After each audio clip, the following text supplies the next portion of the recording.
Let's go.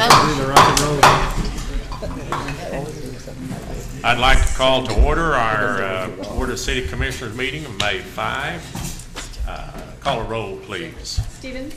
Here. Agee. Here. Harrod. Here. Maynard. Here. Hall. Winteringer. Here. Smith. Here. We have a quorum. We do have a quorum, okay? If you're able to stand, I'd like for us to stand. And Reverend Curbo, would you honor us with leading us in prayer this evening? You do such a beautiful job. We'd be honored. Let us pray.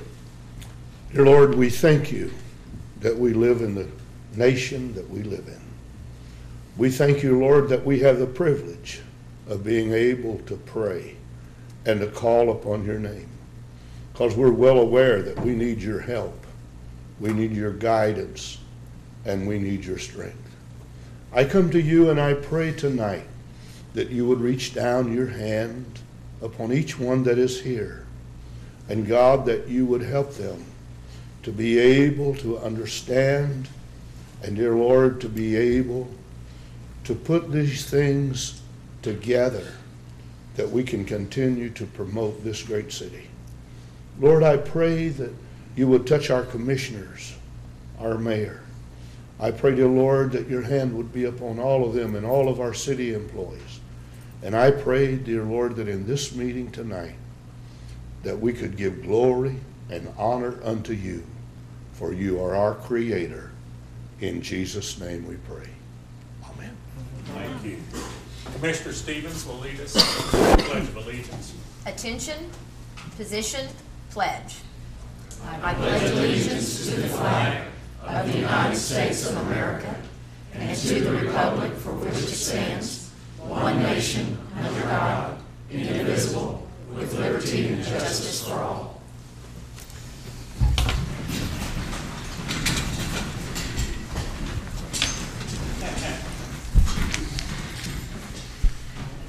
Item number 1 is consider approval of the agenda. Vice Mayor Harrod made a motion. Do I have a second? I'll second that. Okay, Commissioner Winteringer, second. I'll get you on the next one. Thank you. Okay, let's vote.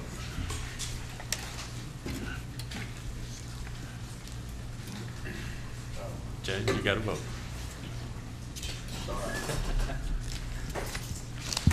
Motion carries. Okay, item number 2 is consider approval of the consent agenda. I have a question about item 2D. 2D. D. I have the answer. I hope. I'm prepared. Okay. And I apologize. This is, Go ahead with it. it's just a question. It's just a question. It's just a question. Okay. Because there was nothing in our packet. Right, and for you. the claims didn't make it into the packet. Okay. This is a gentleman who lives over at 30 East Severn, and he's had some drainage problems for a number of years, and decided to file a tort claim. Our insurance company investigated it, looked at all his data, and has determined that, well, obviously he does have drainage issues. None of it's the fault of the city, and so they've recommended denial. Then if you want to go ahead and pull it, you can, but next time you'll have the claim. I apologize, Are you it didn't get in this satisfied? time. Okay, okay, then I'll consider by Vice Mayor Harrod. We have a motion. I'll second it. We have a second by Commissioner Agee.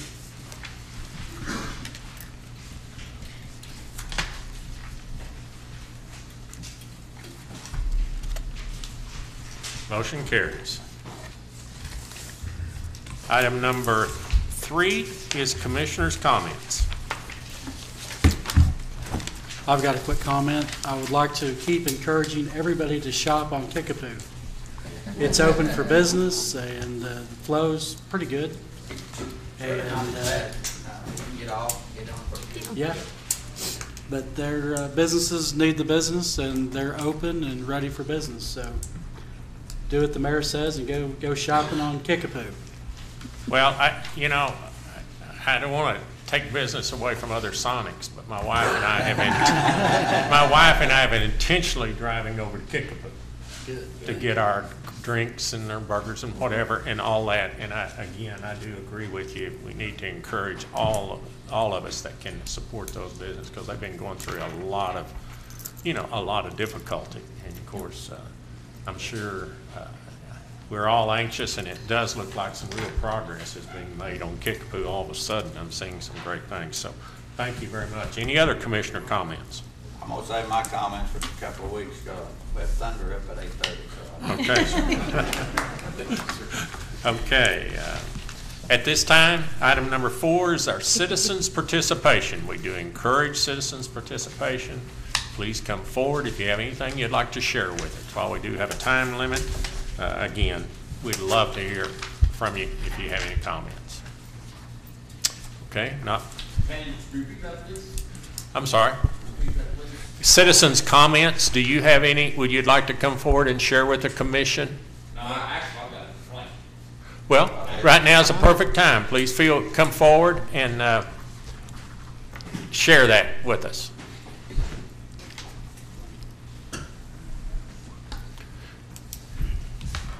If you wouldn't mind, state your name and sign in on that register there, please, so we'll have a record of who. All righty. Would y'all like to look at some pictures? If you want to share them with us, that's entirely up to you, sir.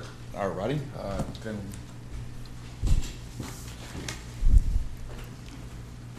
Okay, I'm Johnny, and this is my wife, Catherine Reed, and we live at 1014 Overland Court.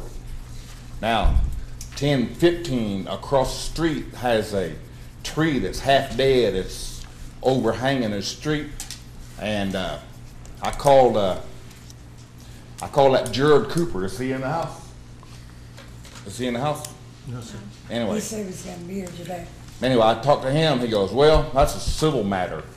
Well, there's 10 to 12 little kids aging from 3. 18 months. No, ages from 3 to 11 to 12, being little kids, with train wheels and stuff. And it's also a safety hazard for all these kids on the street.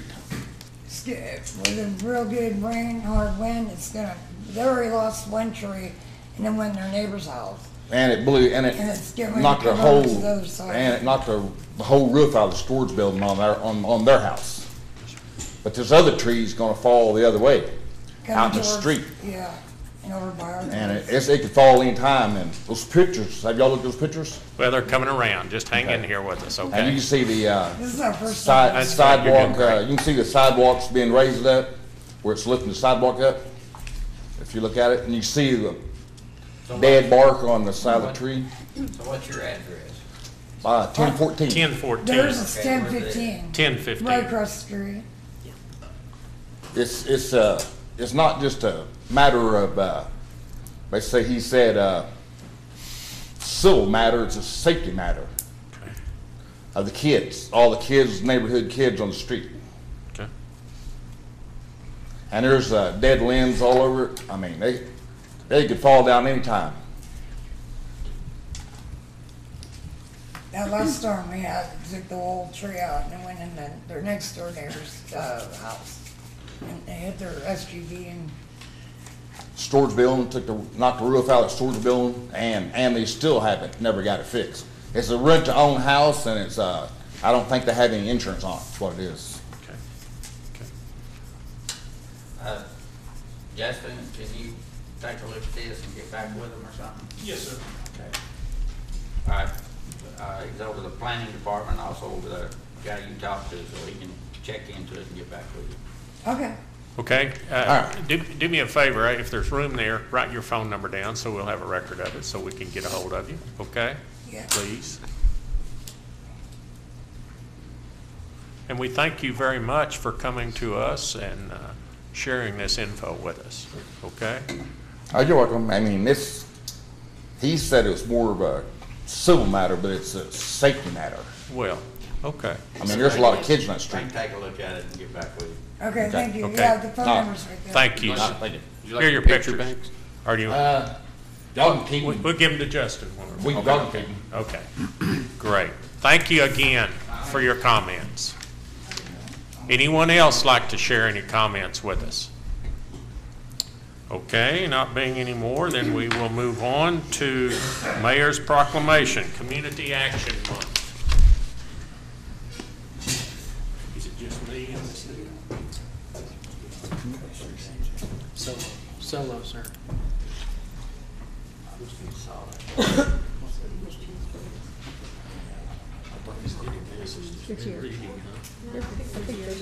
Okay, who's here? Come up.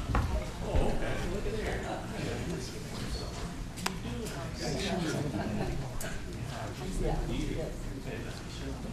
This guy.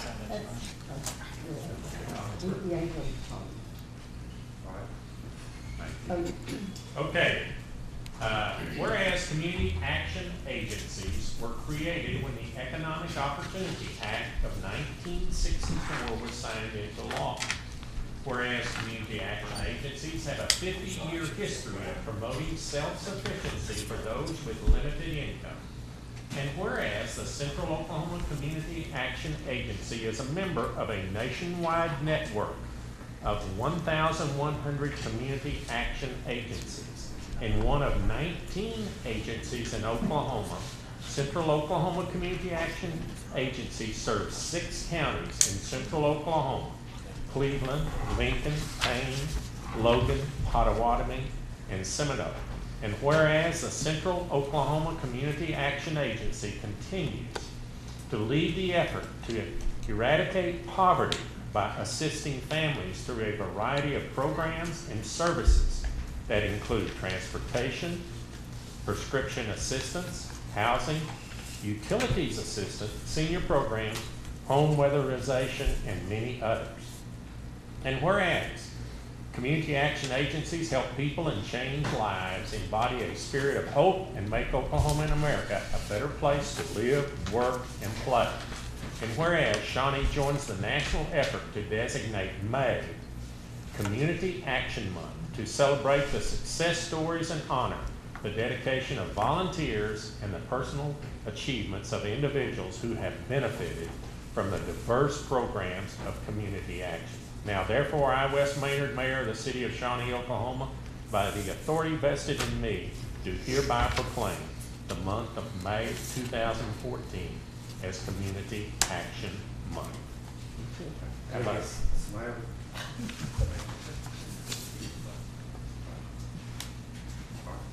Would you like to say something? Feel free to. We'll let Miss Gloria. Gloria, feel free to. She's on the board. Hey, We'll please let her. talk in the mic where they can hear you there. Thank you, Mayor. We're just happy to accept this proclamation tonight. My name is Gloria Wallace, and I am a second-term board member for Community Action, and where we serve these communities in which he's already read. We thank you so very much, commissioners, everyone.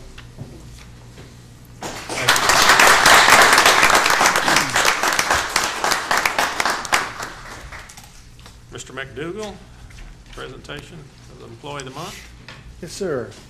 It is my pleasure to recognize Jimmy Longst. Who? Jimmy, are you here with your son? Is that Colin? Y'all both come on up.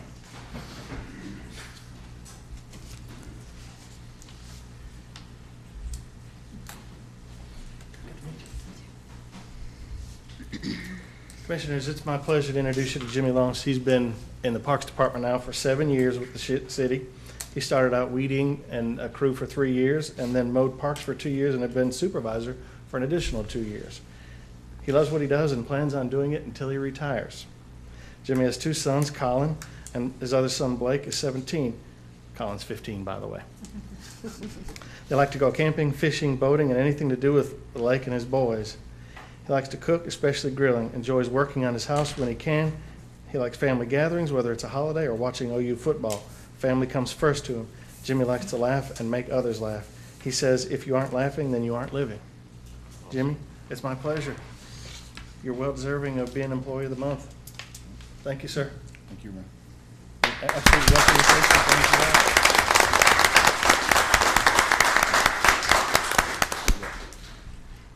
it. Thank you, Brian. I'd like to thank James Bryce and Jeff Gardner. If it wouldn't have been for them, I wouldn't be the employee that I am right now. I'm very honored to receive this award, and thank you very much. You're welcome.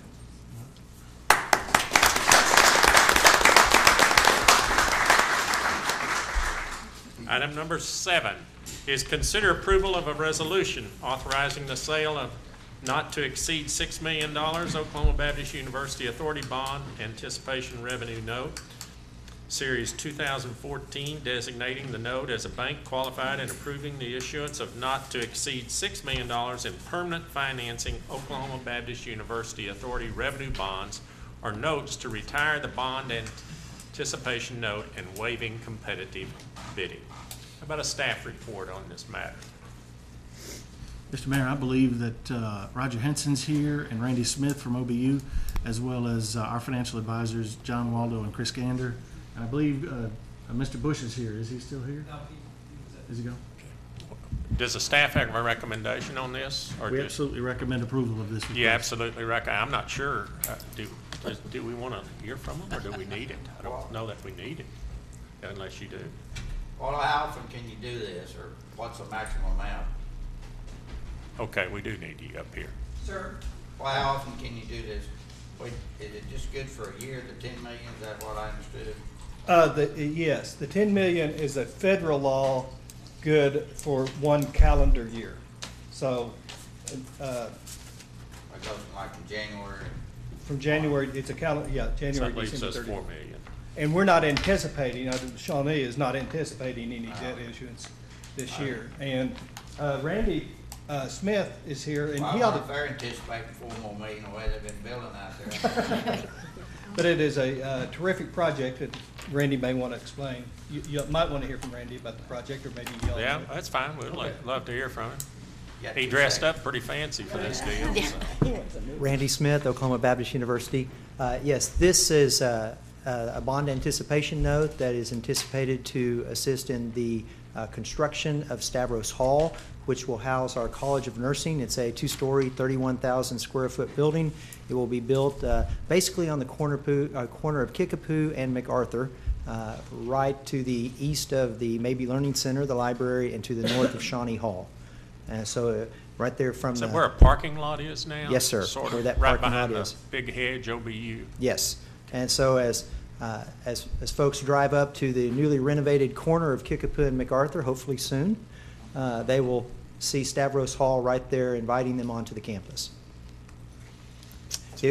As the home of the College of Nursing, it will house 6 high-fidelity, state-of-the-art simulation labs where they have the mannequins that do everything that you do.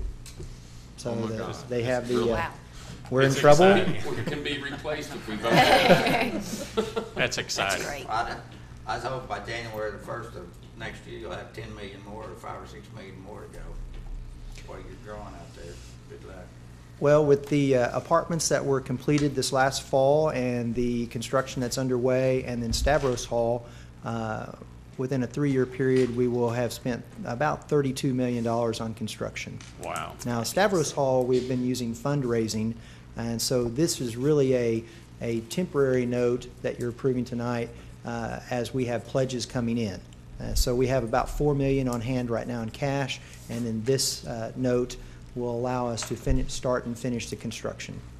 It's exciting times. Thank you. It's amazing. We have a motion. Second. We have a motion and a second. Wait till Phyllis gets down who did all that.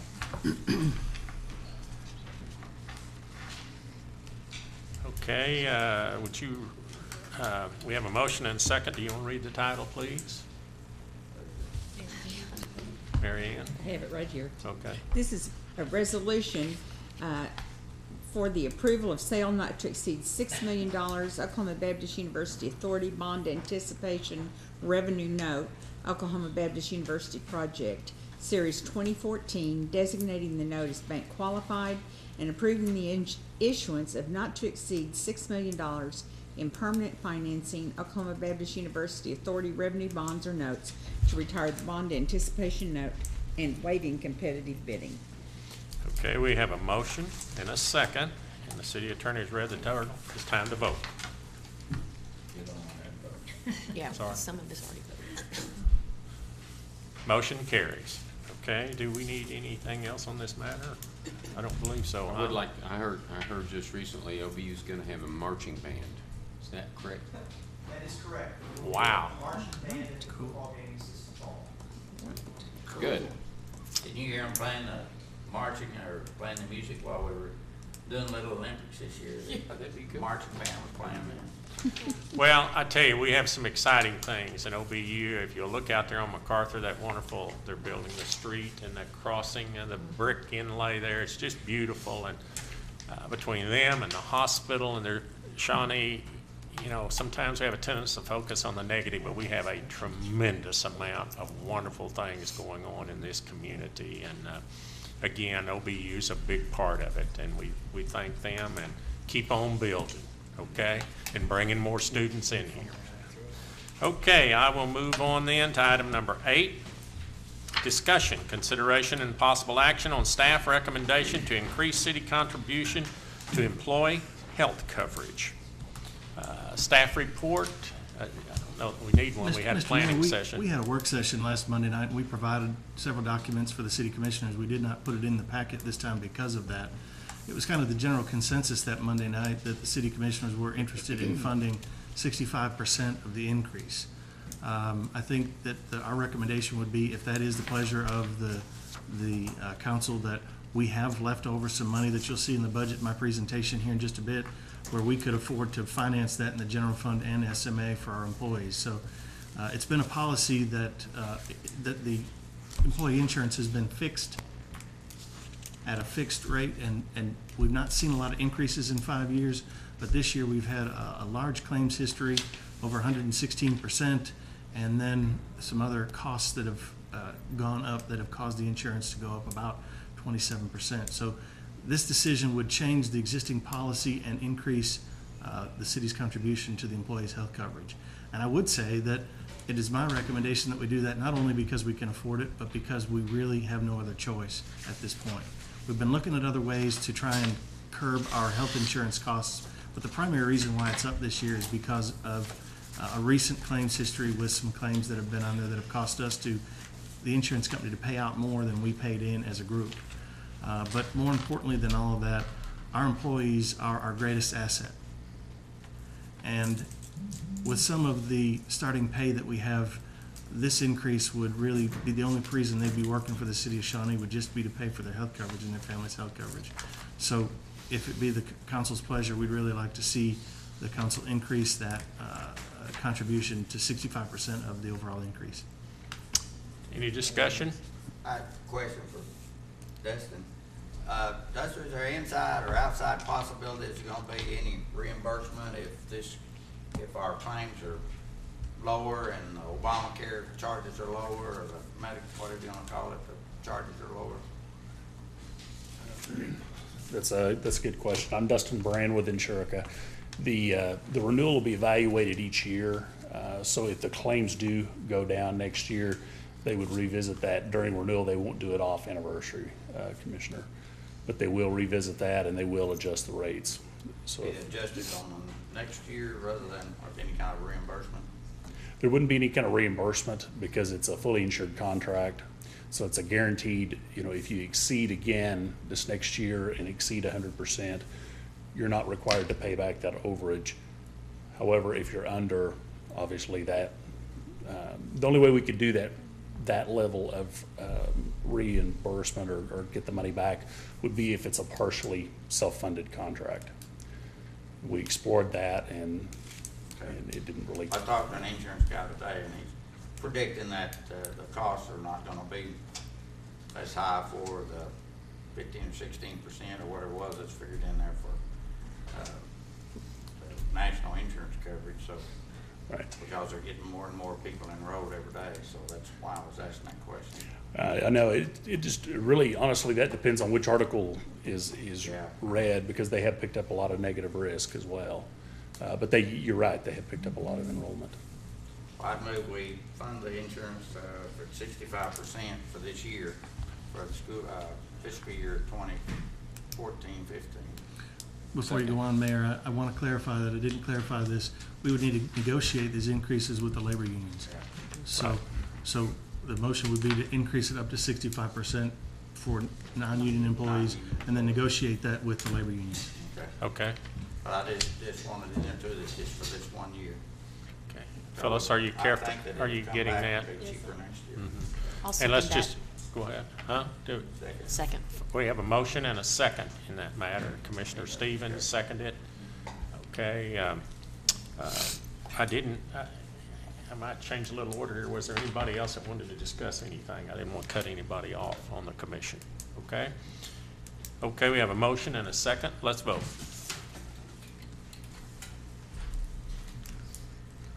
Motion carries. Item number 9 is presentation of budget for fiscal year 2014-2015. Mr. McDougall.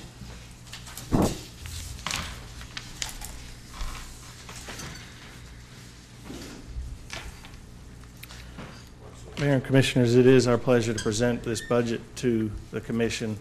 Believe it or not, this is my 6th budget to present to the City of Shawnee.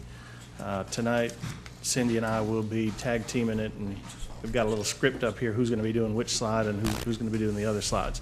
She's got the more difficult stuff. I picked the easy stuff to present about. Steve, go ahead with the video. And this video is the video that we're producing for our Shop Shawnee campaign. Thank you. When you shop at Shawnee, your sales tax dollars pay for my salary and the equipment I use to respond to your calls. For me and my partners, so we can keep our community safe. sales tax maintains the parks where our children play. That's why it's so important to keep your dollars local. Shop Shawnee. It all adds up.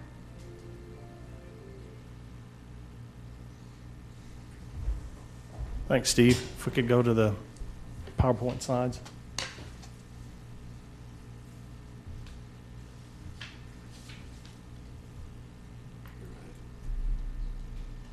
Oh, I have a little trouble with this thing. That is a postcard that will go out to all the residents in the city. A little bit difficult to see it, but it's got our logo on the lower right-hand corner, and it just talks about how sales taxes help pay their salaries and remind our citizens of that. We go over this every year, and these are our major and minor funds. The general fund, capital projects, streets, SMA, and the Shawnee Airport Authority are our largest budgets, and there are a few of the small ones. We have a lot of them, and every once in a while we try to take them off of there, but sometimes there's money in them, but those other ones are pretty small as it goes. General fund revenues, $21,075,106 is what we're predicting for the general fund this year. You'll see some slides in a little bit that'll graphically display that so you'll know what that looks like in a different form. But like I always talk about, taxes, including sales taxes, are over 74% of the general fund budget. What's that mean? That means that because sales tax is very volatile, that means if sales tax goes down, we have to tighten our belts real quick. If it goes up, we may have some extra dollars to work with. But sales tax, use tax, alcohol and cigarette tax, and franchise fees are the main revenue sources that we get for the general fund budget in order to fund over 100 of our salaries. General fund revenues, just a few more high points here. Licenses and permits, 1.12% or $266,000. So essentially building permits and things like that, garage sale permits, that's where that falls. Fines, 4.19%. We're estimating that at $884,000 this year. Of course, you've heard some successes in the marshal's office and in courts, how well they've been doing bringing in a lot of our people who owe the city money and owe a debt to society. We're estimating $884,000, but it could potentially be higher than that. Last year, it was over $1 million. Other revenue, $184,000. Transfers, $2,189,586, or 10.39%. What does that mean? That's the SMA transfer and the SMA debt service transfer, and it's also police and fire fund transfer out of the third penny. General fund revenues again, intergovernmental 9.15 or $1,000,009. SAFER grant, the UNSER grant, the COPS grant, and the police and fire pension in. Several years ago, GASB required that we start showing any pension liability that our employees would have, regardless of where it comes from, has to flow through our budget. So in our budget, you see a transfer in from the state, even though we never actually see any dollars come into the city from it. It's on our books. And then later on in the budget, you see it go out as a payment to the state, again, even though we actually didn't flow money through our budgets for that. Sales tax is budgeted 3% above projections this year based on our trending analysis. You know, we talk a lot about how sales tax is our main source of funding, and it is. We think that's a pretty conservative estimate. To date, with 2 months left of reporting in the year, we're up over 5% in terms of sales tax funding. And since that's such a large part of our budget, we feel like 3% is a pretty conservative number that we can live with. And again, we watch this budget pretty closely throughout the year. So if it's not at 3%, we'll trim back. We'll figure out how to bring our costs more in line with what our revenues are going to be. If it's more, we may come with a new initiative to the city council and say, hey, we really think that we should use these dollars for something different, and we'll do a budget amendment and get council's approval and go forward with it.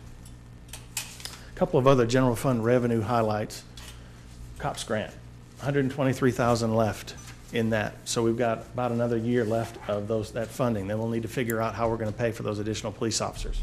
How much was that per year before this? Cindy, how There was much a total of 477. I think it was 177,000 per year. So it's off about 50 grand. We started. We started throughout, mid-year. You know, mid-year, a couple months into a year. So this is the balance that we have. Commission also approved a SAFER grant, and that SAFER grant hired firefighters in the fire department. And we have 1 year left on that, and there may be some additional years left on that, but we don't have official word of that. SMA repayment of debt, a little bit confusing, but when we did some refinancing and all, $250,000 after fiscal year, oh wait, I take that back. This is SMA debt that the Shawnee Municipal Authority owed the general fund.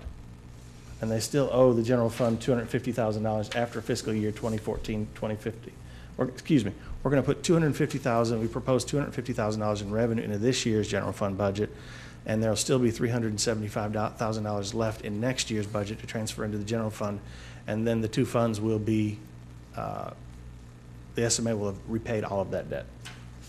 And our debt's over 10 years old. Right. Are we, do we need any more police or fire at this point?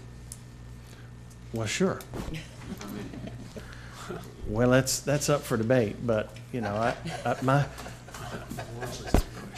Chief Short and Chief France are sitting back there going, tell them how many we need. And I'm saying, you know, we always have to work within our finances is really the most important thing. no, but what I'm guessing at, what would be the optimal? Well, What would be something that we would shoot for? I can certainly ask those gentlemen to come to the podium and give those numbers, Commissioner. I don't know them off the top of my head, but obviously the dollars are just the most important part to have in order to be able to be staffed to that level.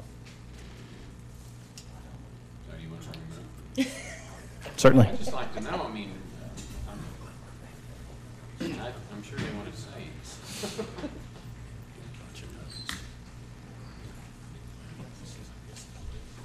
Evening, Commissioners, Mayor. The question is, how many police officers would we like to have be optimum under National Bureau of Justice statistics? And there's another study group out there called the RAND group that makes various government studies.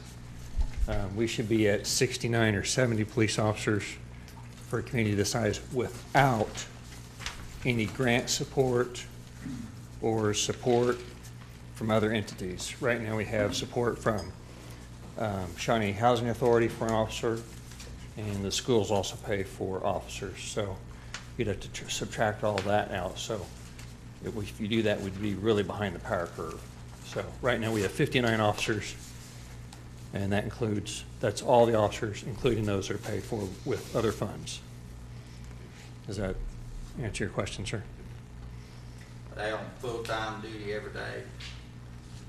Yes, sir. I mean, okay, we don't have anybody on any kind of leave or anything like that?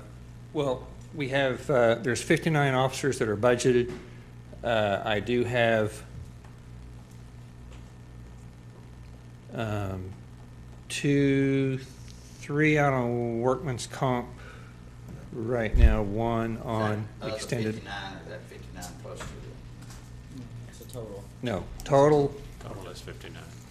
Total is 59, so. So with that many officers, how many do you have on a shift, like at night, at one time? Well, the minimum staffing during the week is 4 and a supervisor. On the weekend, it's 5 and a supervisor. We usually run So that's basically 5 officers a time on duty. Basically, we're usually running 6 or 7 on duty at a time. That is definitely not, in my personal opinion, that is definitely not enough on the street. So, not to take away from any other, everybody's, I believe each department is important in the city. But yes, Optimum, every department head would probably say they needed extra people too, so.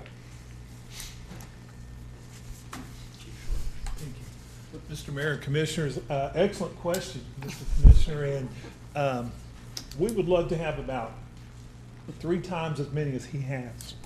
But in all honesty, from where we've come over the last 5 years to where we're at, we're in really pretty good shape. We have the most on per shift that we've ever had in the fire department, and if we were to add 2 per shift would be ideal. And right now we're at 48 online, 5 staff people, and 2 more per shift would be ideal.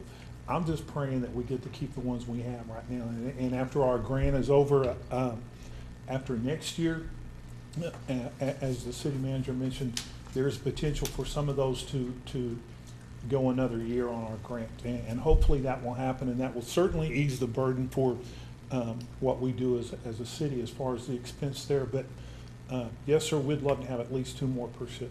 That would be ideal. You didn't have any units up at Guthrie last night, did you? Actually, we sent someone up there at 5 o'clock this morning. They've been up there all day, and we traded some guys out for them about 5 o'clock this afternoon. So we'll have people up there all night tonight. Do you have a unit or you just men? We have two of our individuals with one of our grass trucks up there, and they go up as a task force that is formed throughout the county, throughout Pike County. Thank you. Does that answer your question, Commissioner? I think so. Thank you, gentlemen. Thank you.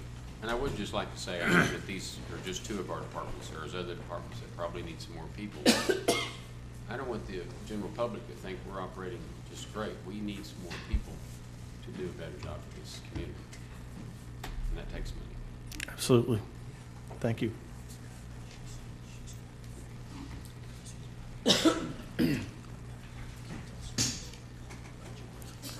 It's more on the general fund, since it's typically the fund we pay most attention to. General fund revenues increase approximately $1.3 million from 2013-14 due to sales tax increase and the SAFER grant. These grants that the council approved, the commission approved, they're large grants over a period of time, and they really help fill staffing gaps that we have, so we appreciate that. But they also show our revenues up because that money comes in and then we use it for salaries and equipment. Other revenues are coming in strong, so there were a few minor adjustments, but basically budgeted flat for the other revenues that come in for the general fund. I apologize, that is small. I It's didn't an realize, but understatement. you have it on the dais. All right. This is the quarterly thing. This is the top revenues.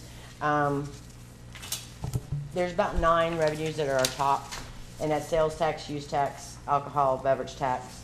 All the revenues right now are coming in at about where they should be. You have to remember, as of March 31st, we have not gotten March's figures. We get those in April. So that's just, I didn't realize that was going to be that small. I should have realized. I apologize. Sales tax, for example, since 2011 has grown 4.81%. Use tax, which surprisingly has gone up 33%, which means the online is getting in tune with the sales tax, and the state's helping, and I think it's more people are more knowledgeable about it, and the use tax. So the use tax has gone up quite a bit. I mean, we estimate this year we're going to see $1 million. I mean, we're already at $900,000, and it's only March.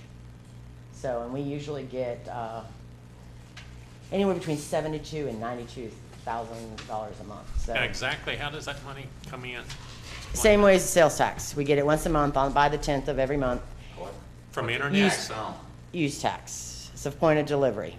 Okay, so that's for anybody that's doing construction, and they buy it in Oklahoma City, they deliver it here, they're paying the tax. Anybody that right. If there's a brick and mortar here and you deliver it to your house in Shawnee, and but now internet's kind of a small part of this, isn't it? It's- Is it a pretty good? I mean, I really don't, you know, but you look through, you see a lot of the major department stores that are delivered here. Okay. So, Okay, thanks. this is another small one, I apologize, but you do have, this is the top 5 sales tax codes, and this is through March 31st. And it's retail trade, which is the department stores, building material, full-service restaurants, plumbing, and electrical powers. Those 5 are about 90% of our sales tax. I mean, we have like 183 codes that we can get, but that's the majority of it. And if you look at the trend, January, department stores, which is right after Christmas, was $611,000, and in March it was only $483. So you can definitely see a trend for holidays. December, the building material and supermarkets were up had $600,000, which is quite large. So people were doing home improvements. And electric power, natural gas, that all basically fluctuates for the seasons, like it's really hot or it's really cold. The, like the sales tax or free weekend before school, they don't track that, the state doesn't track that to see how much the sales were. Yes, they do, and we actually get reimbursed from the state. That's a separate check for the 3 days. Where did grocery tax fall? I'm sorry? I don't see grocery tax on here. Is that, Not in the top. is that under retail? The top 5 sales tax codes, Uh-huh. retail trade, it's the second one, building materials / supermarkets. Oh, They okay. reclassify that as the two Okay. together. I'm not sure why, but they do now. To me, they're totally different things. That's strange. The general fund revenue, city manager's already gone over the revenues. These are the 6 categories that we report. It's taxes, intergovernmental, license and permits, fines, other revenues and transfers, and Brian's already gone over that, so I'm not gonna spend too much time on that. But our proposed budget for next year is $21 million, which is up from last year. I always have the worst trouble with this thing. About 6%, I'm wrong. I'm sorry? 4.8. 4.8. What kind of tax increase did you figure? 3%? 3%. Because that's historical trend. If you look back at the last 10 years, we average about 3% a year. Some years are lower than others, but they are coming in strong. That 4.81 was just an average of 4 years. Actually, from 2011, when we hit the real recession and got really tight, and it's bounced back. It's come back to 4.81%. But we were at a really low, I think it was 10 and 11 when I got here. And I think it was the fiscal year 9-10, that's when it really got tight. And then 10-11 was also tight. So it is bounding back. One thing nice, I know we don't have ad valorem taxes, but retail sales tax rebounds faster than ad valorem. Yeah, but the ad valorem was more stable. Yes, sir. And this is just a pie chart. It says, as you can see, the blue is our taxes, which is almost 75% of our income.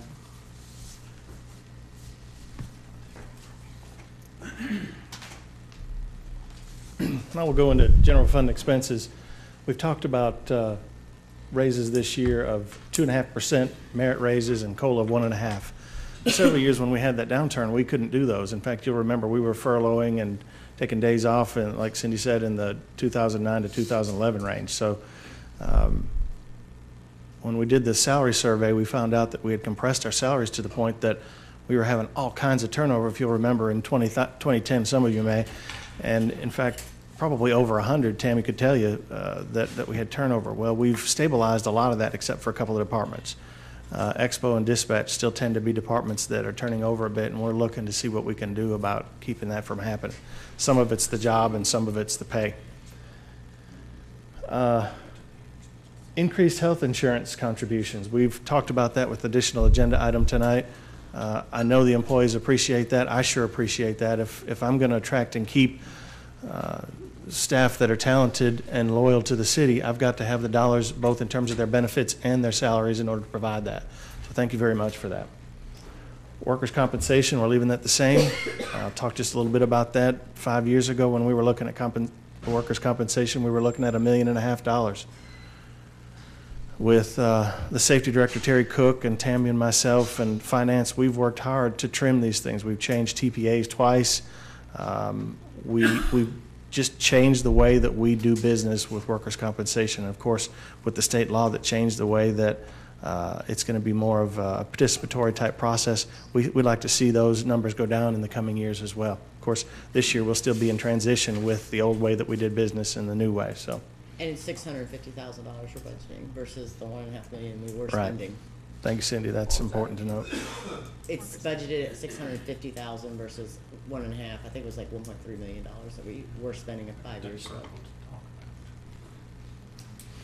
Lastly, I want to remind everybody that the budget that we had prepared before we found out what our medical insurance costs were going to be included 3 additional positions, which were a grant writer, purchasing, and public information officer. Our thoughts are that with some of the retail things that we have on the horizon, we may take a look at some of these mid-year, but at this point, we just said we'll put those on hold and look at them later if our revenues are strong. I think that if you get a good grant writer, that they will pay for themselves. I think that we ought to look at that. I agree, Commissioner. I think that's, the staff that we have now, it's a pretty decentralized system, so each department's kind of specialized in writing their own. What happens, though, is everybody then ends up administering all their own grants and et cetera, et cetera. So both in terms of finding them and administering them, it's going to be interesting. I will tell you that Don mentioned to you at our last meeting that Pottawatomie County received $375,000 from the Red Cross for storm shelters. We've had conversations with Pottawatomie County, since that's a county-wide program, that we start a grant administration program with that, and they've talked about helping us fund that. So that could be a start of it. Again, we really know, we recognize those needs, and we want it, and I agree with you. I think we could probably do that. But at this point, we felt like it was important to concentrate on our existing staff, and we'll look at it mid-year or when those dollars are here to get that position. I thought this was really interesting. With last year's change of the pension system and giving the employees a choice, here's how the numbers shook out.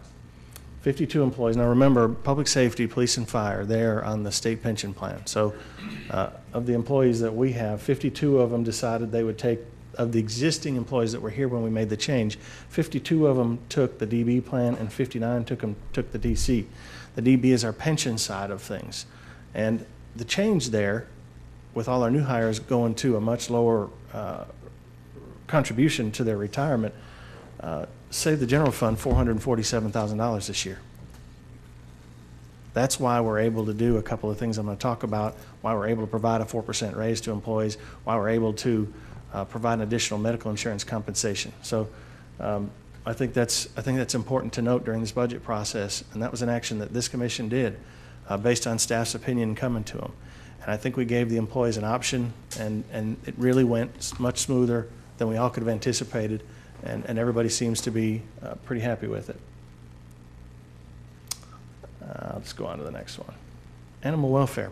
I haven't talked much about this in public. Euthanasia is not exactly something that we like to talk about, but it's a necessary evil, and we have an animal welfare office that does an excellent job of trying to both keep the peace in terms of dogs and cats in the community, but also try to adopt dogs and cats out, but sometimes that doesn't happen.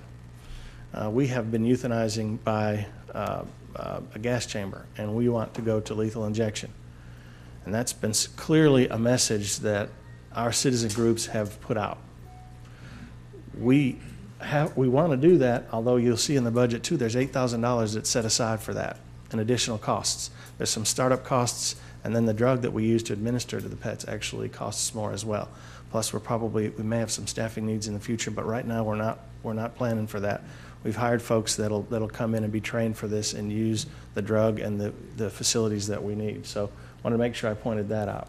Brian, is that state law that changed too, or no? Commissioner, there was a bill this year in the Senate or the House that was supposed to address that. I don't believe it passed. So it never got out of committee, but I think, that's kind of a general move. If you go online and you look at it, half of the folks online will say that one is better than the other. It's clearly, citizens groups have made this clear that that's what they want to do here in Shawnee, so we're trying to move and adjust to that desire. So does the people that give the injection, do they have to have any kind of special training? Yes, sir. Mm-hmm. Yes, sir. some of it is, most of the $8,000 increase, Mayor, is equipment. The next item on the agenda there is something I'm excited to report. I attended a meeting in Oklahoma City, and there was a presentation by a nonprofit group that employs people who are freshly coming out of prison. They're not crimes that you wouldn't want around your citizens. They're people that have paid their debt to society, and they've gotten out, and they can't get employment. And this group gets them employed, gets them trained. For $175,000 a year, we can have a crew leader and 6 workers that come in every day, and they take care of all their payroll, their workers' comp, their scheduling, all of that stuff, and all we have to do is send them a monthly check. I checked with the Expo. I thought maybe they'd want to help with that, particularly in terms of grass cutting, weed eating, that type of thing. I never did really get a good response out of the Expo board, but SMA and the Parks Department are really going to benefit from this. Another one of the things that we've seen is, again, a citizen interest in keeping our parks cleaner, our right-of-ways cleaner, and with a staff of 10, James does everything he can, particularly when it's raining. We all would like for that to be the case tonight, wouldn't we? But with 10 people and all of the areas, the 31 parks that we have to mow and all the right-of-ways and all the equipment we have to take care of, we can't do it. I came to a realization. We were, Mayor, myself, and James had a meeting with Robert Cash, who was the OBU grounds maintenance guy. He had 6 people for that campus. We have 10 people for our entire city. I've always known that we knew we needed more. Never really had a plan. I worked with the Seminole city manager to try and come up with a similar program like this. Well, this one came into my lap, and I thought I'd see if we could figure out how to budget for it, primarily because it seems to be citizen-driven. There seems to be a real need between different groups that I speak to. I know the mayor said this to me, Robert Cash, and several others who have said, we want to put our time and effort into this, and we'll help you out. We need some more help out here. We want to improve our city. Quality of life's important to us, and the entrances to our city being clean and maintained are important to us, which we've been doing an adequate job of, but this will help enhance that, whether we're out at the lake working on some of the storm damage or some of the trees out there, or we're cutting grass at our parks, or even some trades. These guys even have some trades. So it's in the budget. We've accommodated it. I think this is another one of the things that we've saved some money on some pension costs over here, and we found, I guess, maybe a stopgap in between here where I could not hire 7 people for $175,000 and have them come out here with all their equipment. So we thought we'd give it a try. Several cities are looking at it. Oklahoma City's looking at it. Moore's been looking at it. So I won't labor it anymore. If it's something the commission wants, you can vote with your vote, and when we adopt the budget, and then we'll get busy getting the contract before you and getting those guys in here. But that's like Monday through Friday? And yes, sir. Mm-hmm. All year? They take care of everything for these folks. I also contacted Team, which is former Representative Steele, and this is really just a little bit outside of their realm to do this here in Shawnee. I think this is Cindy's turn again. No. The boring part. The hard part. This is just a summary of all the different departments. And it's down by dollar amount and percentage. As you can see, like on this page, it goes from the Unser grant, which is on the bottom, is funded by a grant. 100%, we're just a pass-through. That's through the DA. As you can see, police is one of the larger departments on this one. Obviously, they have 59 officers. And then the second, this is the rest of the departments. This is all general fund. The transfers on the bottom is the different organizations that the contract review will transfer. I think the next meeting you'll be brought to the next meeting for transfers. These are some of the contracts that go through here, like the library and stuff. And one of that is the library. It goes to the transfer library. Transfer to the fund balance. This is the money that we're going to be using this year to fund the additional health insurance tiers, and me personally appreciate greatly the 65%, and I'm sure the employees do. So when we do our next budget, we'll do our formal public hearing on June 2nd, I think it is, the meeting. That transfer of fund balance will be distributed throughout the departments to cover the additional health insurance. And, you know, it's in the $200,000 it's gonna cost, but we won't know the exact figure until we do open enrollment, which is, I think, May 19th. So maybe by the June 2nd one, we'll have the exact dollar amount, how much it's gonna cost the city. On the figures you're working on the budget or expenditures this year, what did you take the outstanding POs and estimate from the departments what it's gonna take to do the next month? Is that, or 2 months? When you did How'd you the come up with the estimate? total for this year? For the total of this year, Yeah, estimate the actual. I haven't estimated that ending fund balance for this year yet. So on this, it's got This is all, estimate the end of the year. this is, oh, that's because it's the enterprise fund. The general fund is just based on revenues that are coming in next year. We are, you know, we do have a cash fund balance, and we just recently put out a memo that last Friday was a deadline to some of the old POs, because I'm gonna kill them this week and next week. Uh-oh. You mean the POs and not You're us, gonna- right? I don't know about that killing, Chief. Could you cover up your ears Sorry. on that matter? Well, you have to draw the line and say if they're not spent or obligated by this time, you're gonna cancel them. Right, and that's what we are, and then by the June meetings, by the time we adopt the budget, the second meeting in June, I'll have a really good idea where we're gonna end up. My personal feeling, we're gonna end up with additional fund balance this year, the way the revenues are coming in. Well, I was just going off, it says general fund, I don't know where I am right now, but anyhow, estimated the end of the year, and you had the budget, and all of them have some funds left in there, that's why I was wondering. Yeah, all the other funds have, the small funds have where I estimate year end. General fund I have not done yet, because there is a lot of POs. Actually, last count, there's over 600 POs outstanding. Well, you issue like to ONG and the telephone, people like that. We do not issue POs, those are, the code says we do not have to do it to utilities.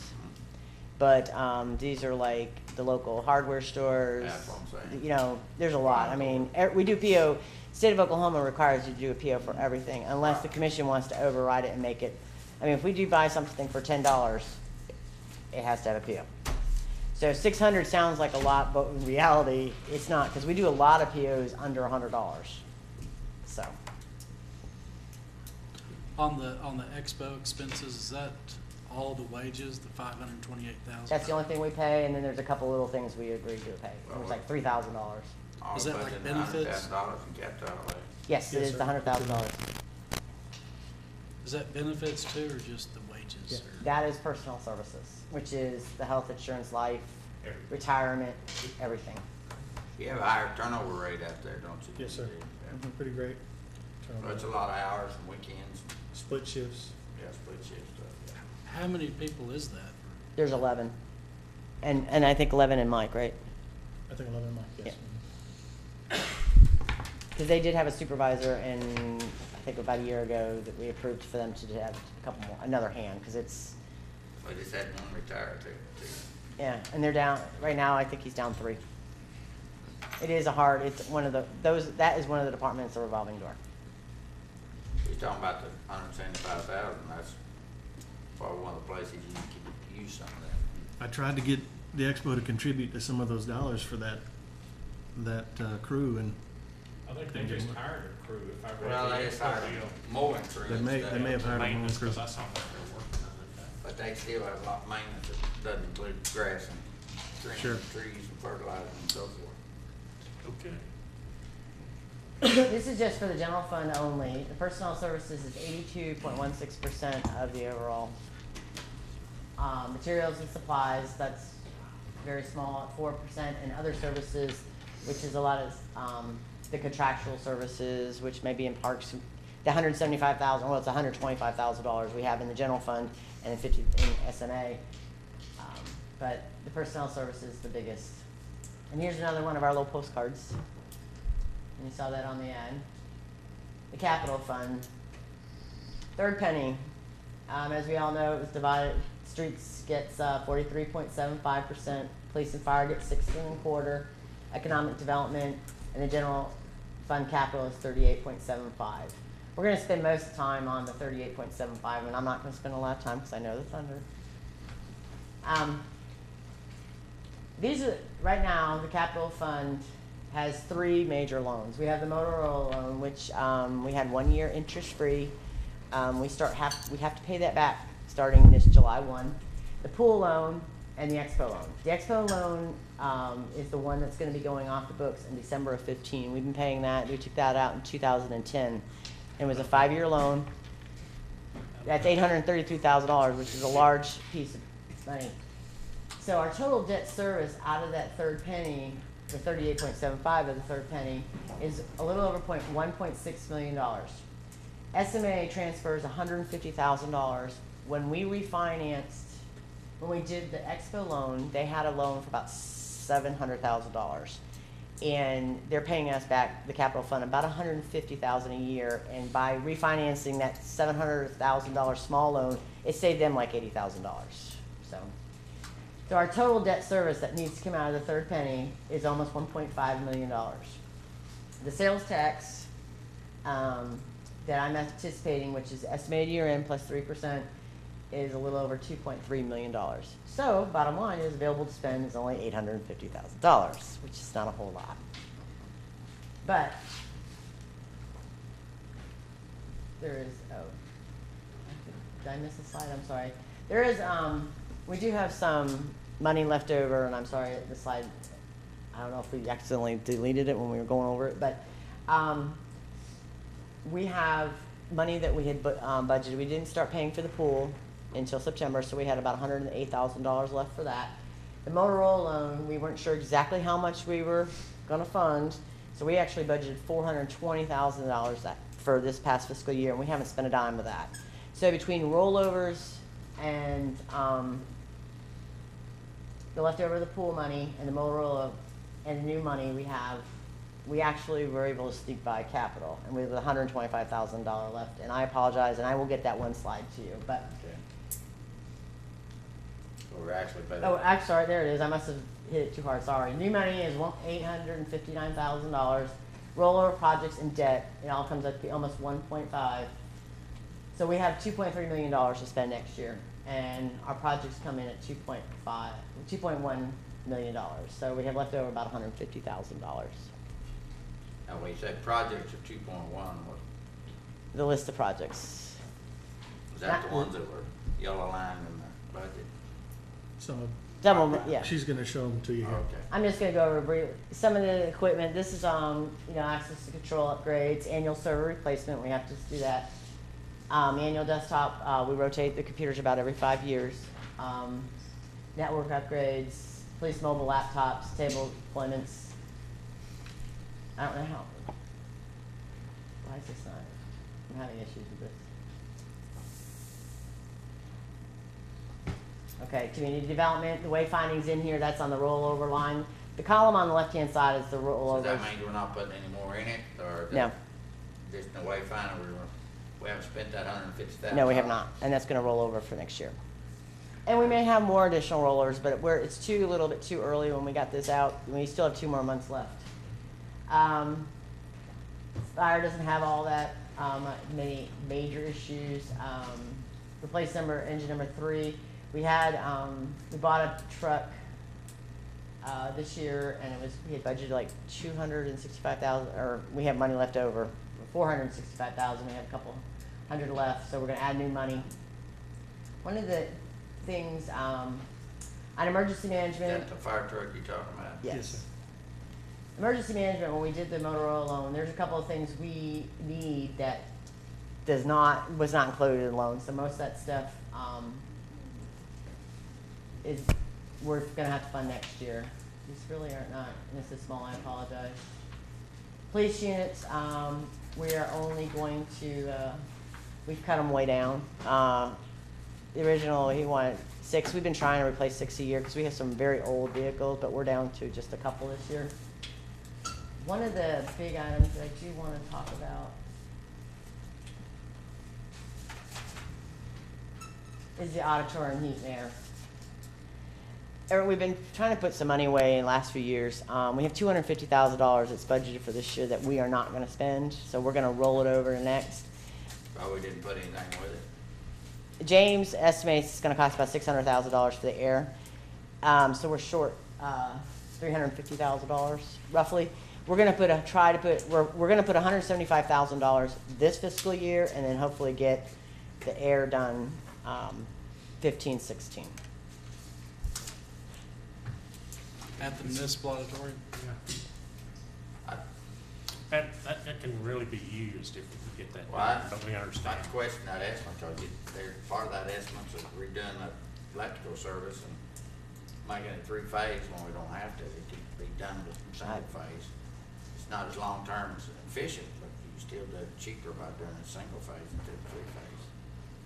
But I think also we had talked about maybe with the 250, the money that we've put aside, start getting the engineering and see maybe if we can be done in phases. So we'll move along so we can get it done.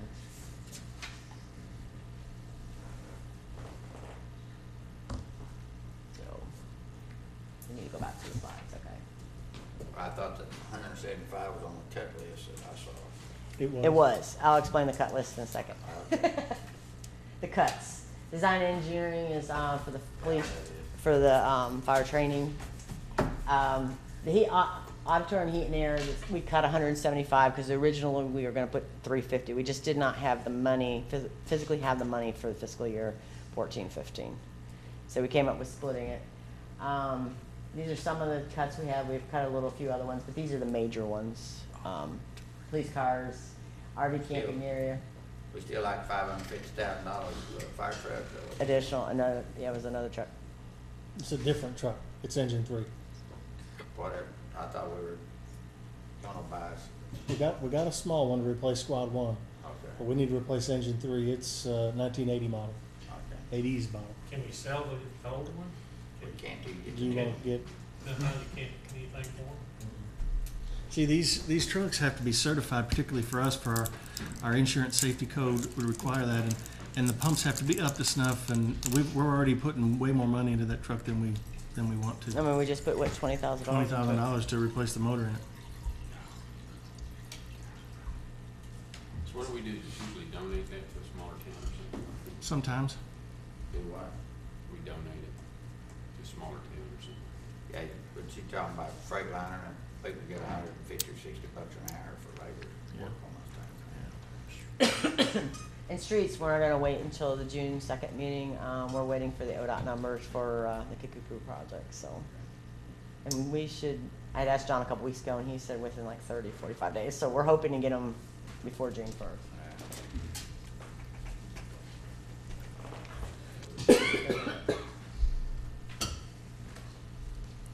Okay, SMA revenues. Now we're going to jump into SMA. We basically kept the revenues pretty much flat this year. I forgot the chart. This is small, I apologize. But you have a copy on it, it's the last page. The water sales.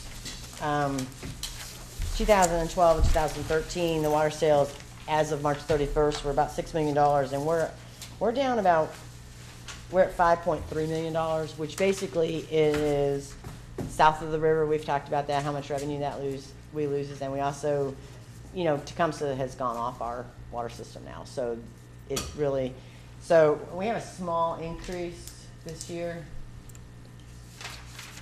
And I was looking at the rate study that was done years ago, and it's only about $100,000. I mean, this year was about $300,000, and next year is very small, and it's going to only generate about $100,000, depending on how much water is sold. And this is the final increase come November, and we've lost the CPN and the city of Tecumseh's water and sewer customers, which shows the decrease in the. But the revenues are still coming in strong. We're 75% of the year budget, and the revenues are running about 62%, which is very good because we have not billed, as of March 31st, we have not billed March's consumption. So we are always 1 month in arrears on billing. Just, we bill after they consume. So, Phyllis, do we still have a bunch out on the books that we're not collecting, we can't collect, move outs and so forth? We made a really big dent. We still have a lot out there, but we're making a really big dent on collection. And the expenses are running about 61%, so actually SMA is going very strong right now. I'm sorry, what was that? The expenses are only running about 61% of their budget. That's at a 75% mark, because expenses are as of March 31st, whatever was put in, so.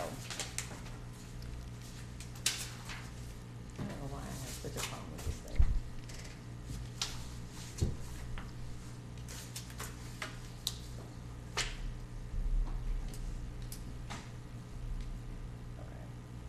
merit raises for SMA, we're recommending the exact same thing, 2.5% merit. That's based on if they have a satisfactory evaluation. Cost of living for our region is, right now it's 1.5, and it's been teetering between 1.4 and 1.6 even for the last 12 months. Increased health insurance contribution, and the retirement is 18.12% for the DB plan, but we have to remember it's also the employee is contributing 4.25 if they stayed on the DB plan. Because actually our overall contribution rate went up a little bit because our pool is getting smaller. So we're going to see a growth in the DB rate, but you know, 37 are on the DB plan, SMA, and 26 on the DC plan, and the savings for them alone is almost $200,000. So, and there's no new positions. Do you want to do the debt, or do you want me to continue? Go ahead. The debt service and transfer, the principal's interest is $2.8 million. This includes the additional $500,000 when we refinanced the West Watkins for 3 years. We uploaded it $500,000. Last April we started making it. We made another one, and then we'll have one more next year. And by doing that $500,000 for 3 years, I mean, it saved us about $1.8 million in interest, and we'll pay off the loan much sooner. What about our 30-inch water line? When's that up, or when will it be paid off? I think that was a 20-year, I think it is. so not for a while. We can get you guys a schedule of the debt service and when those payments pay out. The transfers, the general fund is $1.1 million for administration fees. That has not changed for the last few years. $250 to repayment of the loan at SMA, which I've gone back at least 10 years since it was on the books, and we started out at $1.3 million that the general fund had loaned SMA, but we're down, after next year, we'll be down to $375,000. $150,000 capital to refinance the old loan, $600 streets to repay for water line portion of Kickapoo, and $350 for downtown streetscape projects. That coming along pretty good. Yes, sir. Finalizing the engineering plans.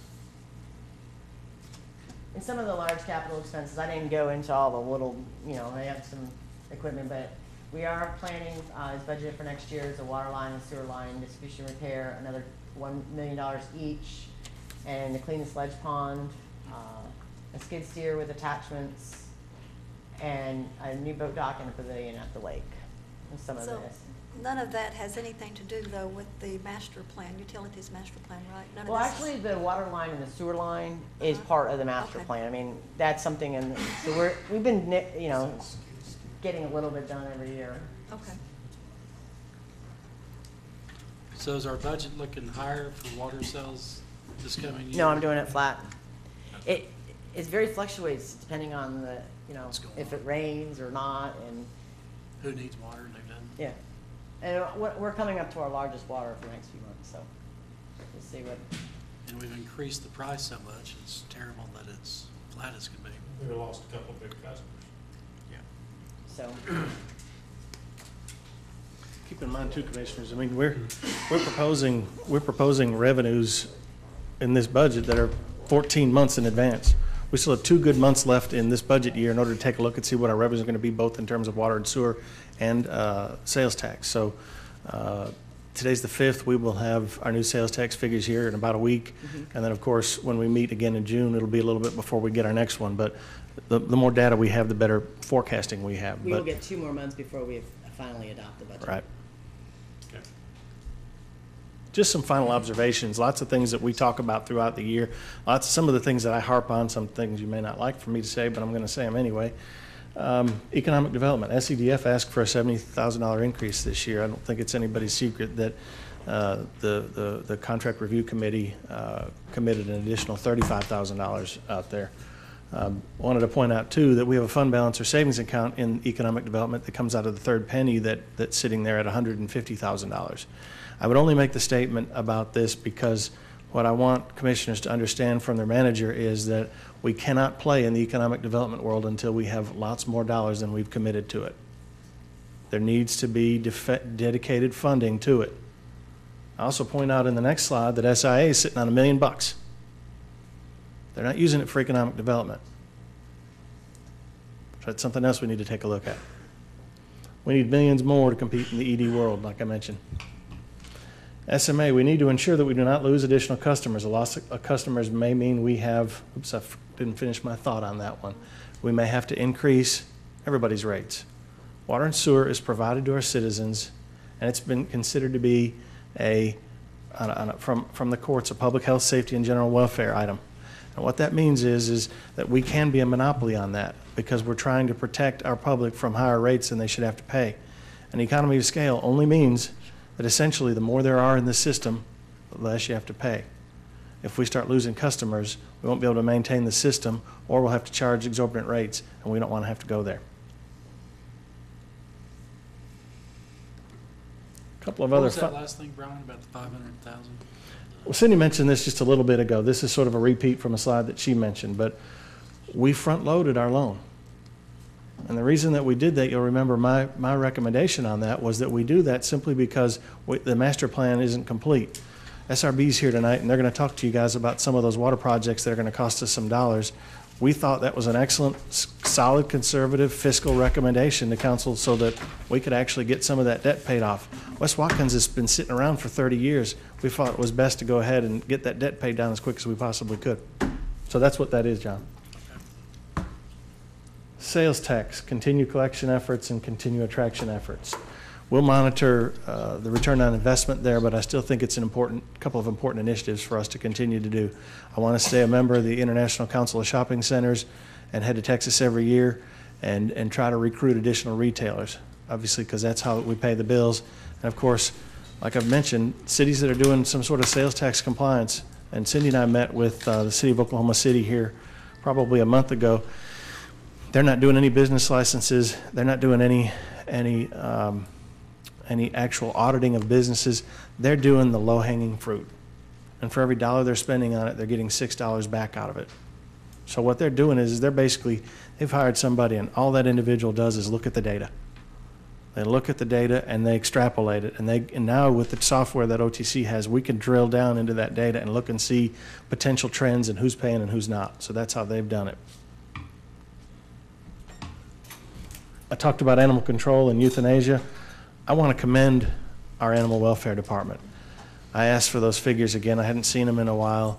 In the last 3 years, we've done 200 less euthanasias. And I know that over the last 10 years, they've come down even more significantly than that. Nonetheless, there's been public sentiment to go to lethal injection, so we're going that direction. We're going to need to take a look at pool operations for next year. You didn't see anything budgeted for that. We didn't talk about that. We don't necessarily think that for this particular budget year through the end of June next year that we're actually going to have that pool open. It would have been nice, but we didn't budget for it, so we're going to have to consciously look at that.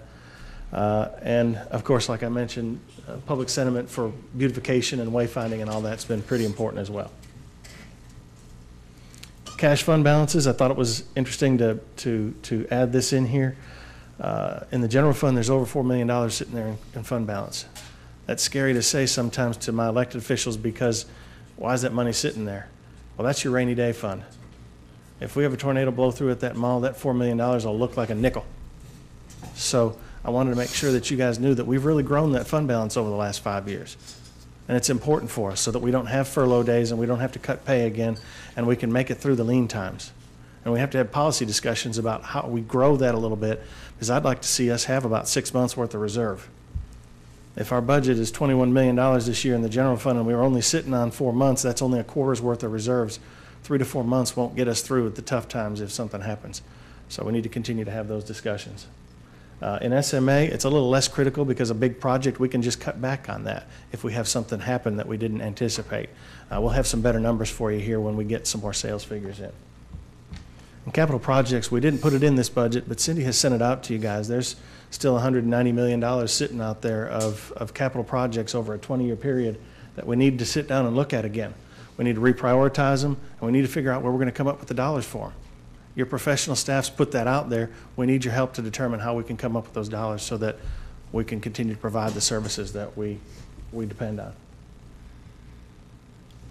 With that, any questions? That was almost 50 minutes of presentation. I know we have some meetings set up with commissioners later, so you can hold your questions for that, but otherwise, we're happy to answer any. I would like to say, I don't think what you showed here was, first let me say you did an excellent job of giving us a copy of the budget and explaining so many things on the front cover letter. That really helped. But I think I saw some things here that were not in that cover letter that showed where those expenses were and changed. If we could have a copy of that this PowerPoint. Oh, yeah, absolutely. Yeah, if you would. Been revised. Yeah, it was a very good Sure, presentation. that changed some of it as well. And thank you very much Be for glad to giving do us that. that previous, because it really did I'll send help that to you in the morning.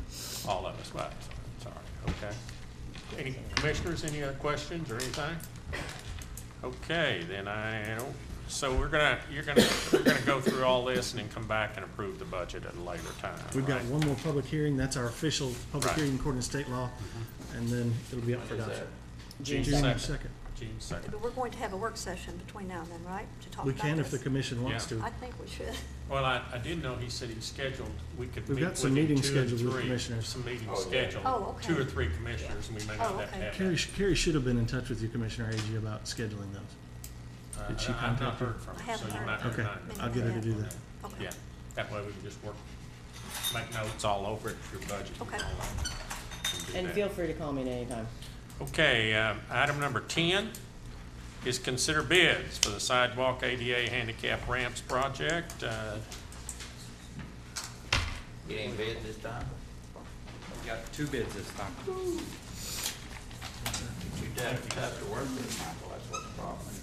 We've got one that we can even look at. Huh?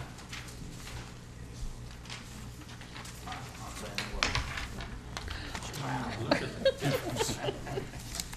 This is our One guy didn't want the job. this is our rebid of our sidewalk and handicapped ramp project that didn't get any bids previously. So we rebid it, and we called a few contractors to see why they didn't rebid it, and we got 2 of them to bid it now. The first bid was from Parathon Construction in the amount of $237,350. The second bid was from Rudy Construction in the amount of $509,100. That's actually based on quantities when they do the job. Yes, it is. Yeah. So, staff recommendation to defer the bids to the next meeting. So moved. Have a motion, to have a second to defer it? Second. Second by Commissioner Winteringer.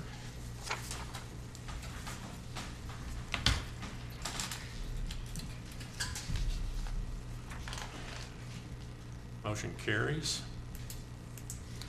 Item number B is Woodland Park Pool Improvements Award. Call for the staff report. We've been waiting on you for a long time, buddy. 6 months. We are ready for you to come to us. We are here to give you our recommendation on awarding to a contractor for the pool. As you know, we have been working with the pool's engineer to get some information from the low bidder, the low contractor.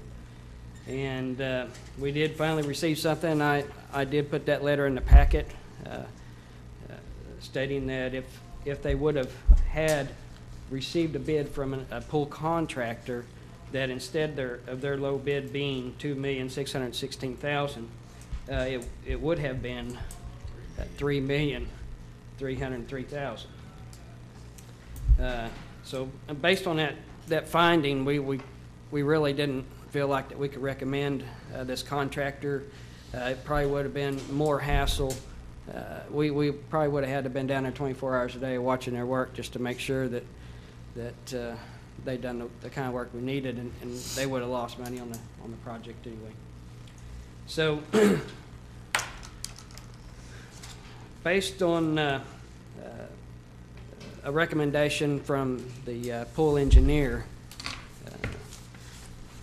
the staff's recommendation would be for the City Commission to waive the informality of Bronco Enterprises' failure to include a couple of documents which were not, that they were the non-collusion affidavit and business relationship affidavit, really the only thing that was actually required, and there was the bid bond, but we require these documents also. They did realize that they didn't send them, and I got them 2 days later in the mail, so.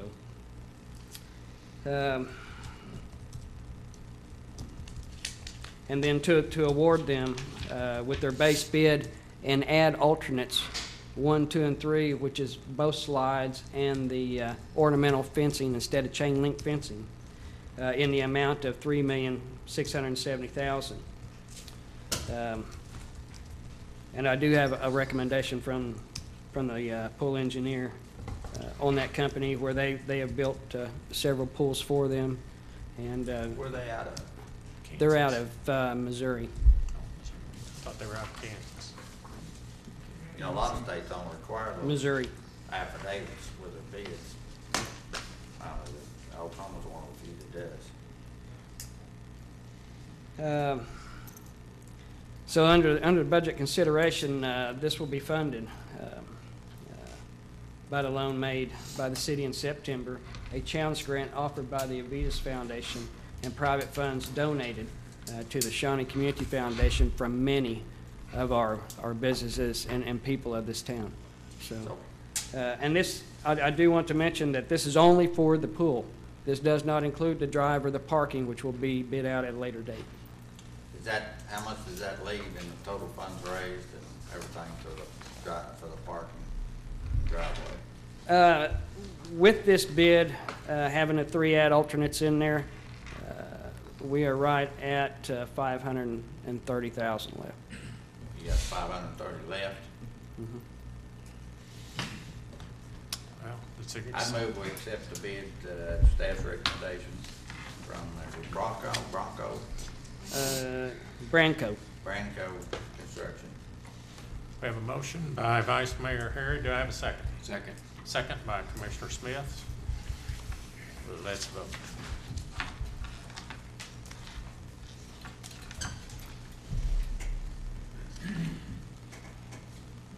Motion carries. Exciting times. Thanks, I will say this, the pool committee and everyone that's worked on, the citizens of this community and the businesses, my, how they've rallied around this, and it's just a wonderful, exciting thing to be happening in our city, and it's going to be a great thing for our city. Okay, any new business? I might say one thing about this. I talked to the city attorney this afternoon that there is a bid bond up, and she's gonna check into We'll be making, contacts on that. yes. But the company that submitted the low bid has a 5% bid bond up, and she'll check into that. Okay. Any new business? No new business No or new administrative business. reports tonight. Okay, then I will adjourn into the Shawnee Airport Authority. I'll call it to order. We do have a quorum. Number one is consider approval of a consent agenda. So moved. Vice Mayor Harry, do I have a second? Second. Second by Commissioner Smith. Let's vote. Okay, she left. So that's okay. We can just go ahead.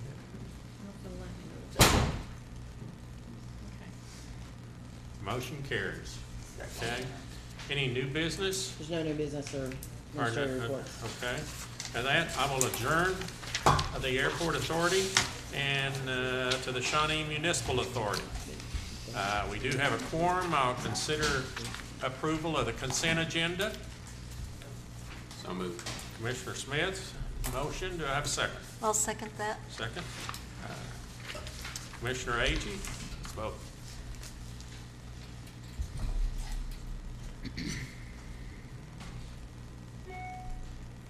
Motion carries. Presentation of Utility Master Plan, Volume 1, final draft. What do you mean, volume 1? Well, it looks to me like it's about 20 volumes, but anyway. Mr. Mayor, City Commission, what I've placed before you is the Utility Master Plan, Volume 1, Water Supply and Treatment, Capital Improvements. This will be one of many, and what I've suggested is the following commission meeting, we will present the sewer treatment, Volume 2, and then the following commission after that, the first commission meeting in June, we will present the sewer collection and water distribution So drought. there's gonna be another one like this? There'll be 3 more. Three more. So I didn't want to overload you guys. Let me ask So you this, is this in a kind of an email form so you can send that to Commissioner Hall? yes. Yeah, we can get it. He spends a lot of time on airplanes, stuff like that. Maybe it's time. Yeah. I'll Yep. tell him, I'll email him, tell him I had that sent to him. That'll make you think, boy. He might want his book. Huh? Be excited about the book. Yeah, well, it's water and sewer stuff, that's his cup of tea, so. Yeah, I think there's a book waiting for him in Brian's office. Okay. City manager's office. Yeah, but he's flying from Florida back to San Francisco tonight, so I'll give him something to do when he's sitting around the hotel room.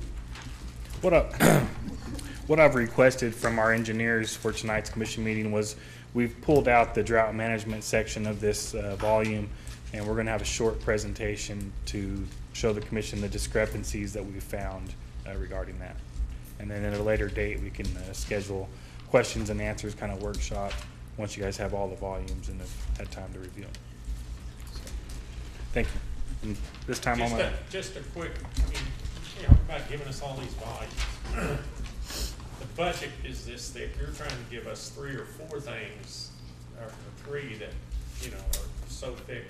Can we kind of have a recap by you or something on a few pages of some of the things you think, or is that not feasible in this matter? Would you want a recap of the pricing or the Well, I capital don't know. improvements? You know, I mean, for us, and granted, huh? There's peons that don't understand. Yeah, I mean, there's a ton of reading here, and if you're expecting us to get back with you, we will read, but if there are any key points that you think we ought to pay attention to in there. Shortcuts, what is it? Yeah. Yeah. Well, we got those. The Cliff Notes. Yeah, Yeah. Cliff Notes, Right go here. ahead. Well, we got those, we did receive those on the city budget, you know Yeah. what I'm saying, with just a little bit, and I'm not trying to create work, but We'll get that to you. Does that make sense, Yeah. what I'm Yeah. asking for? Yeah. Because for us to go through here. Motion Well, I can't hardly wait. approved. I can't hardly wait to get I started agree. on that. Okay. And then at this time, I'll turn it over to Tom Crowley with the Corallo Engineers, and he will go over this presentation. That's 25 minutes. 25 minutes. Oh, no. Here you go. Oh, don't tell him that. 15. Yeah, no, us engineers, we like to ramble on, Yeah. so. I will point out that there's nothing in there that we haven't already discussed. A lot of this, and it's no problem, we can provide kind of a cheat sheet for you that has a lot of the tables summarized. Yeah, just Well, there's a a 1 or lot- 2 page. There's a lot of stuff in tables, and some key graphics that we can pull out and give to you. Okay, that has a pretty good summary of what we're recommending and why, which is, I think, what you're really after. What this is about is, one of our tasks was to take a look at your drought management plan and how to reconcile what we've been seeing, the USGS measurements at the lakes. As you know, USGS has a online tracking of the lake levels, which is very important when it comes to drought management, because your drought management is actually tied to lake levels. At a certain lake level, you'll have a certain action level that's usually recommended for drought measurement, and as that goes down, you know, that becomes more restrictive, obviously, because there's less storage in the lake for you to rely on. Also, as the lake level goes down, as you can see in the water supply, your capacity to supply water to the water plant goes down because of the hydraulic head that is necessary to get it, because you don't have any pumping associated with it. So this is kind of a capture off the website showing the lake level and how it's recorded. What we had done was some actual field measurements at both the Twin Lakes and West Watkins of your markings that are on the tower, as well as the elevation of the dam. We looked at historical documents to try and corroborate that with the survey. And we looked at the spillway, the dam, the lake level at the time, and tried to compare it to the USGS gauge itself. That's great. What The USGS actually has a physical gauge as well as an electronic gauge that measures both the lake, and we wanted to shoot as many elevations to try and corroborate between what we're finding and what the USGS has. We did same measurements at West Watkins. There you can see that's a relatively newer reservoir, as you know. The results of the survey, I'm not going to get it into detail, but we were pretty specific about what we measured and what we found. We found a 2-foot on average difference between the markings. The reason why there's a little variability is because you have a survey rod and you're trying to hold that at a lake level elevation, but there's a 2-foot higher discrepancy in what the USGS is recording and what is actually on your markings themselves. Okay, so if you're reading 1074 at the lake, the USGS is reading 1076. And the reason is when they first, and the Corps still uses this datum, what your old drought management plan was based on was the Corps datums, and that was a 1929, it's NGBD, which is the National Geodesic Vertical Datum of 1929. And what that basically said is, we're going to set a sea level elevation and we're going to measure all of our survey points off of that sea level elevation. But the problem is that the sea level elevation actually changes depending upon where you're at, because of the way the moon influences the sea levels rising.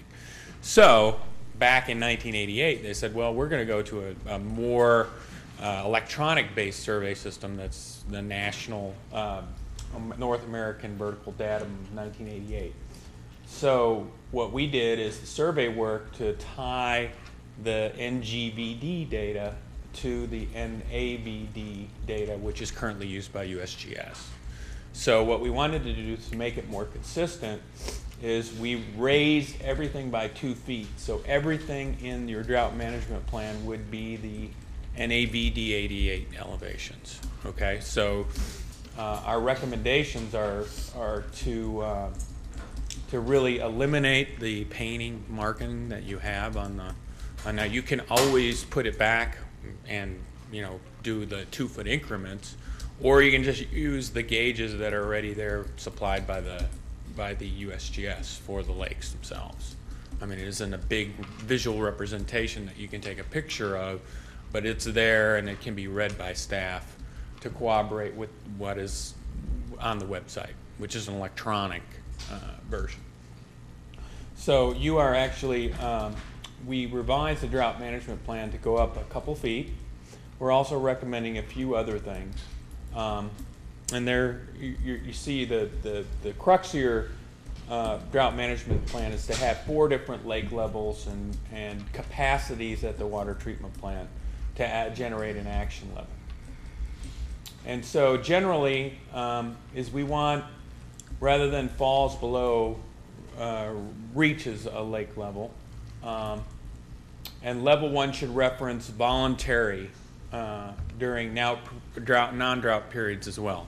So if you have an odd even and you want to only do it odd and even, that would help out the water production staff. But it's strictly a voluntary basis all the time. Level 1, we wanted to confirm that the capacity of the water plant at the time is 6.5 million gallons a day, independent of level. And we really want to clarify how the average weekly water treatment plant production is measured. We would suggest a calendar week and just go by that as the drought is under an action level. And then we would adjust the 6 p.m. to 10 a.m. hours based upon your rate structure. And then this is kind of a big one. We're seeing a lot of this elsewhere. I want to say that the recommendations were based on looking at other conservative drought management plans that are in place, either locally in Oklahoma City, but we also went and looked at, we do a lot of work nationally. So we looked at what Colorado has been doing, what Texas has been doing, and a lot of their drought management plans. One of the key thing is to have a handheld watering with a shutoff nozzle recommendation rather than just hand watering, because you can leave your hose out there and just let it run. So you really have to have that trigger so that person is actually there watering. Level 2, we would keep the same hour restrictions as level 1, but one of the things that is really effective is to restrict the hours of allowable watering on odd, even days. What happens at a water plant is typically everybody will water at the same time, or there'll be, it's something that will catch them to where their peak will go up, and there's capacity issues sometimes when you have a drought management plan because everybody's watering at the same time. So we wanted to clarify also how the 10% reduction in commercial use is measured, and consider making the commercial customers follow the residential outdoor water use restrictions as well, and implement some recommendations for commercial users, and that would be including for these levels 1 and 2 require commercial customers to follow the applicable residential and outdoor water use.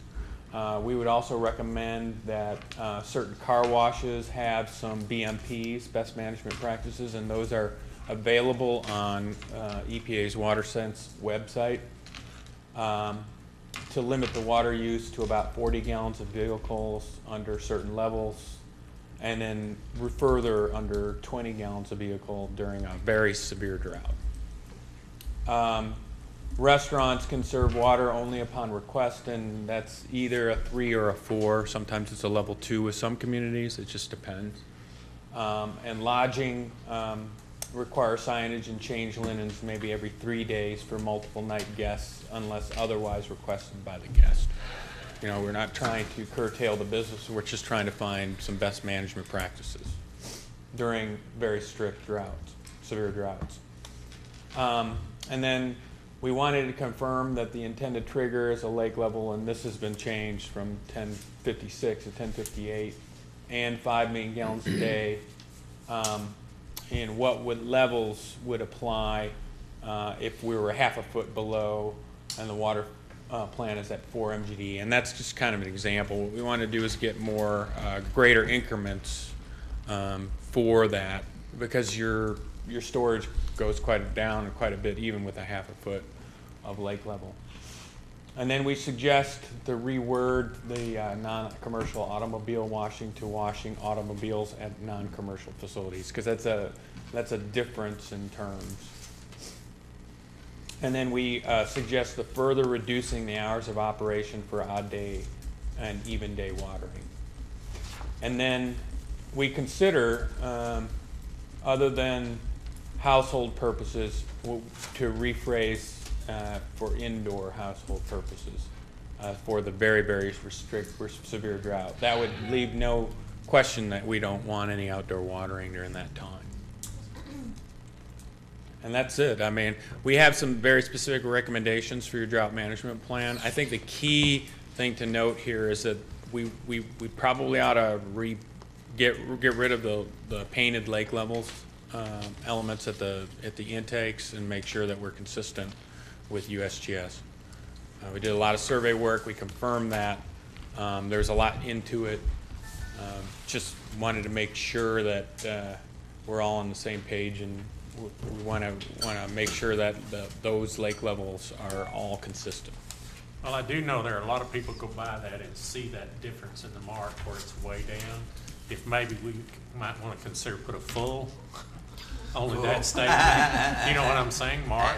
I mean, I think that's a really good idea. Let everybody see that it's way down, because there are tons of people go out and say, "Man, I was by there. We better start saving water." And so, what a lot of people have done for a big, just as a simple thing, is have a graphic on your website that has a drinking water glass, and then it's just full, lake level full, or empty, kind of like a gas gauge or something like that. That really, something small like that really helps. Great. Will the spillway level change? Nope. No, it'll still be 1073.5, Yeah. okay. Yeah. The dam was actually a little bit higher than we thought, so. So before, when the markings on the tower were, reached 1073.5, or maybe a little bit over, there was water going over the spillway. So people could tell. Yeah, that it was the same that was the markings. spillway level. Yeah, So, exactly. So now the spillway level on the tower would be about 1075. That's right. Even though the spillway is 1073. That's right. Still be the same if it's the same elevation. That's correct. Yeah. Can we have a copy of your PowerPoint? Yeah, absolutely. You please? have one. Okay, Yeah. thanks. Yeah. Some very good points. This is exciting, I tell you, to hear about all this and some Yeah, recommendations. what we want to make sure is that, we have a drought management plan that makes sense, that's tied to the lake levels, and we all are on the same page as far as elevations. But we did get a lot of complaints about people that were having to carry buckets of water to water their plants, and with the hose with the nozzle off of it, that's a great recommendation. Yeah, we make sure we have at least a gun to where people can control it. So thank you very much, I appreciate it. Any other questions before you leave? Look forward to working with you in the future. We're going to give you a executive summary for each chapter, and that way you don't have to go through that whole volume. Thank you. Okay. Thank you very much. Item number 3 is new business. No new business, Mr. Mayor. Okay, if not, I will adjourn the municipal authority, and I will adjourn our meeting, and I'll close with 2 things.